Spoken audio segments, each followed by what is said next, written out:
video too, I'm reminded of the first time that I remember meeting Georgia, and it happened at night, and I heard this tromping through the house and into a room where I was all by myself in the house, and here were all these funny-looking creatures, and they wouldn't talk to me, and I was terrified. And a little later, after they revealed who they were, Georgia said to me, "Come along with us," and I've been following her lead ever since.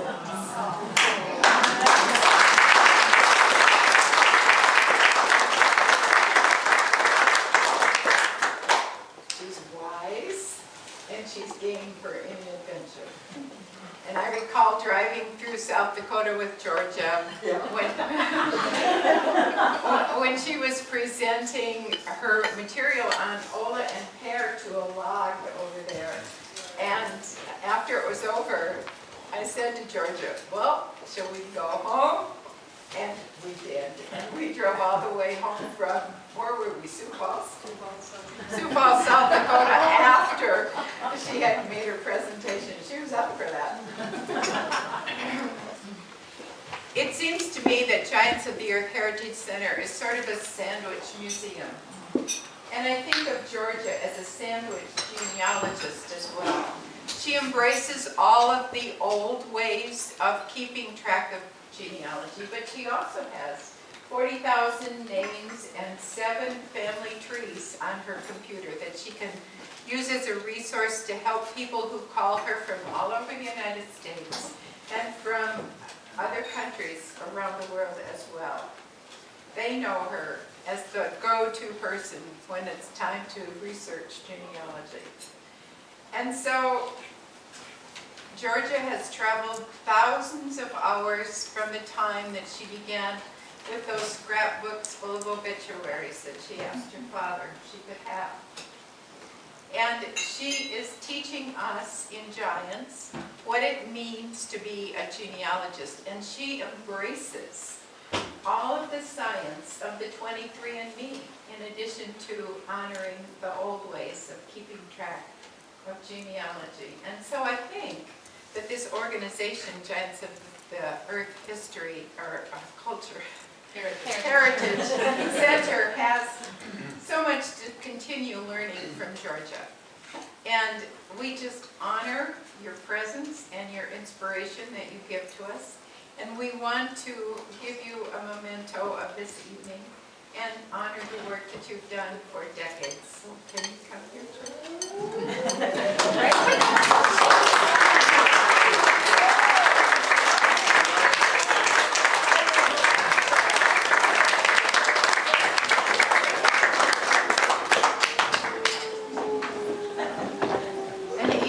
Sirens of spring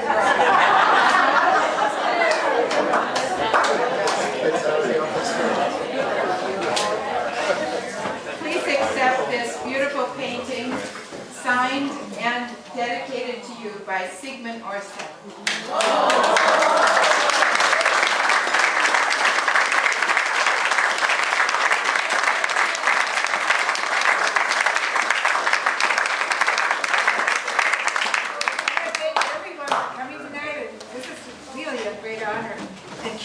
Not only traveled from South Dakota, we traveled all the way to Colorado. Yeah, in Monica. In Monica. And Bob were driving. And then remember when we did the tapes, we traveled way after midnight, I think. Make sure you have the mileage so we could put up posts to show people where they should find a specific historical markers. So we have traveled. Yeah, we have. So and everybody else, it's really, there's so many I should thank that have done so much to, from Chad here to everybody. We put together the Book of Spring Grove, First Norwegian Settlement, and that was great. And there's just so much that people have done. So thank you all for coming.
have to swallow a couple of times. You please would start. Well, I'm going to tell you a little bit about Sigmund, and if you haven't seen it here, you'll soon learn about it. And this is like his 3/4 of an hour major, painting. He took on this. He came into town, jet lagged, and looked at this wall and said to some of us, "What do you think we should do?" And we said, "Let's start with Norway, and then let's move to Norwegian Ridge." And we gave him pictures and ideas, and he's tireless, he and Sally. They're up at 8 in the morning and they're here at 9 at night, every day. Every day. He put that on the wall in one day. And then he colored it after that. But he put it on the wall in one day. And then we said, we want to recognize the districts of Norway. And so he created this scene behind us, which is all the dress of the districts. And then we showed him Georgia's pictures. God bless you, Georgia. And we started with, and he'll tell you about this, the evolution of Norwegian Ridge and Spring Grove. Sigmund is so unique. A St. Olaf Medal winner, recognized by the King Harald, and here he is in Spring Grove. And Sigmund, we're going to ask you some questions. But tell him about it. Tell him. The other Sunday, he says he stands in front, Kim starts playing, he stands in front of these giant canvases, and he says, "I have nothing in my mind. I have nothing in my mind." Who would ever get all that stuff out of my mind? He has nothing in his mind. He goes like this. You saw it. He goes, "Shit, we don't think there's anything going on." Sigmund, we love you. Talk about what you've done here with Sarah. But first, please, I have no words for. Well, my language is very limited, as you can hear. It's mainly picked up on the street corners and given me for free when I've been paid up classes. And also, it's a great honor to be here. I've grown so fond of this town here. It's like being with close family, I would say. It's so special. The spirit of the town, when I've been working with these people here, working very hard, they have been so kind. I have a grandchild. She's just started school this year. And asked, "Well, what do you do at school?" And she said, "We're just having fun." And this is the way I felt here. It was not before. Well, I can say now and hey. It was such a happy atmosphere. And of course these carpenters here, they had a lot of problems because this is an old house. And all the walls were very uneven. And now I understand why they were constantly discussing the measurements, because everything was uneven. For example, this ceiling here, when I should put this, it sounds easy, you just screw it up. Under there is a lot of beams, not wider than these. And I had to hit these beams. Now, I researched and found out 2 or 3 of them, and I thought I found a pattern. And you start to screw it up. But then I found out it wasn't a pattern. But never complained, never crossword. It was just a happy event. I would say also that it is fantastic to be given something, a big panel like this to work, a commission like this. This is a commission I would hardly never get in Norway. It's very special. But then, of course, I could not have done this without my dear friend Sally Ruiz.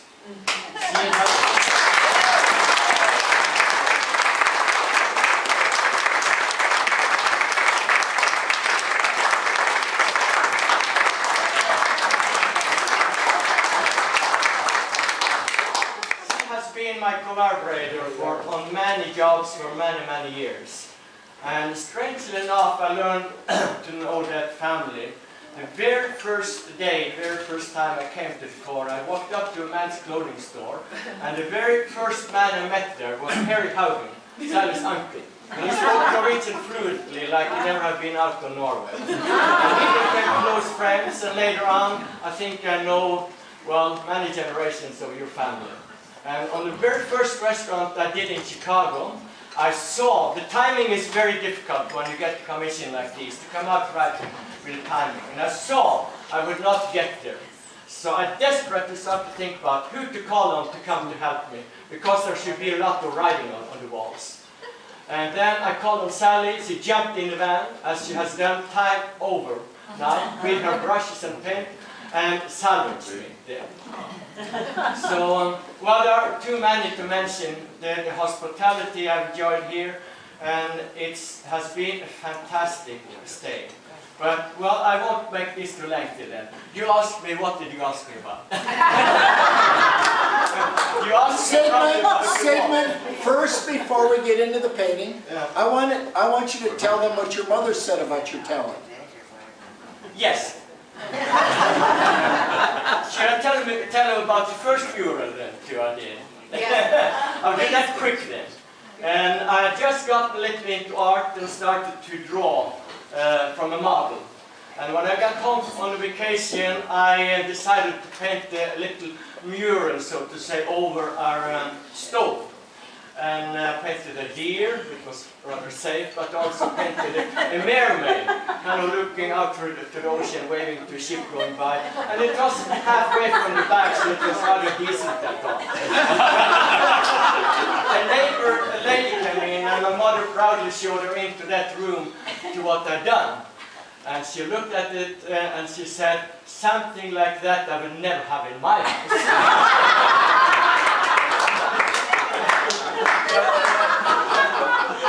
When I grew up on a little piece of land, we had a little farm. My father was a fisherman and gone most of the time. Well, at that time they were producing some kind of a thick paper-like material. It came in bundles like these, big sheets, kind of thick porous paper, which they soaked in water, and I may sprayed some flour on it and soaked it in water and gave it to the cows. And the cows liked it. Yeah. And well, it was war after wartime then, and most of the kids that were drawing small pictures on small sheets of paper. And I had these sheets there. And it was colored in one bundle. Yeah. So I mass-produced them, mountains and with suns and boats and my little world there. And then the same neighbor lady came in, and then she was impressed. Not the artwork, I'm sure, but the amount of it. Floating all over the floor. And then she said to my mother, aren't you proud of Sigmund, what he can do? And my mother, she was a very wise lady, and she said, well, if it's so that Sigmund has gotten the talent, it's nothing to be proud of. It's something to be grateful for. What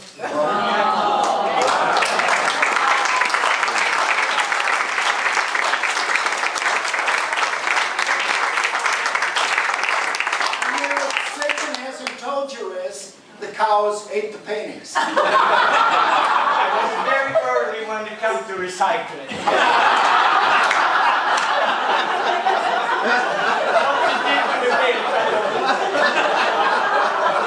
Michael, shall we have the, I want Sigmund now to talk about it. no, but should we have the drinks right now? I'm going to wait on those. Sigmund, take us around the room. Show us what you see here. And this has gone through, when Sigmund comes back in a year, God willing, and if we support him, he will fill it in some more. But Sigmund, tell us about it. Well, the first thing when I get the commission to get into the room, I ask what's room going to be used for and so on. And here I got much more information than usual. So I tried to read our minds.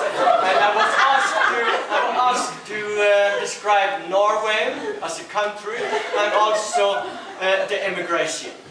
Norway, as you see, if you fly over Norway, you see it is a highland plateau. And ice has carved down deep in that plateau the fjords and the valleys. Then we start from upper North Cape, the midnight sun, and you can see the plateau, which stretches over most of Norway. Some places are glaciers. And then you have the coastline to the left there, and you see the fjords carved deep into this plateau. And that first mountain with the red peak there, that is Slogen, a mountain which I can see across the fjord from where I'm born. It's almost a view from my cabin. And our Queen Sonja, she's quite the mountain goat. And she has been up on that peak a couple of times. Then the next mountain there, that is Britihol in Valdres, which is another landmark. The third one, I kind of sneaked in a little troll. Theodor Christensen, as you know, he was the one who kind of invented a Norwegian troll. And in the valley where he lived, it was a mountain who lived, it was a little like this, and he made a picture of it, the troll, which was wondering about how old he was. That's Anders Natten. Well, but then to the emigration. Well, I have to say that there are strong ties to America, and also most of my family emigrated. And I could keep on a long, long time telling about stories. Always when family was gathering when I grew up, they ended up talking about those people who left. So I almost got in a very special mood when I had to start there. I remember, for example, my mother telling when my grandmother were 10 brothers and sisters, one after the other left, and she was the only one remaining in Norway. But when the youngest boy left, Britannius, then my mother cried, she said. So, and all my forefathers have been here. My great-grandmother, my grandfather, most of my uncles and so on. I could continue like that. They are now leaving the old country with the history there. Well, you see, when you go, there's the eastern part, the wooded area there. So they left from the eastern part, from the fjords and from all over, like a river.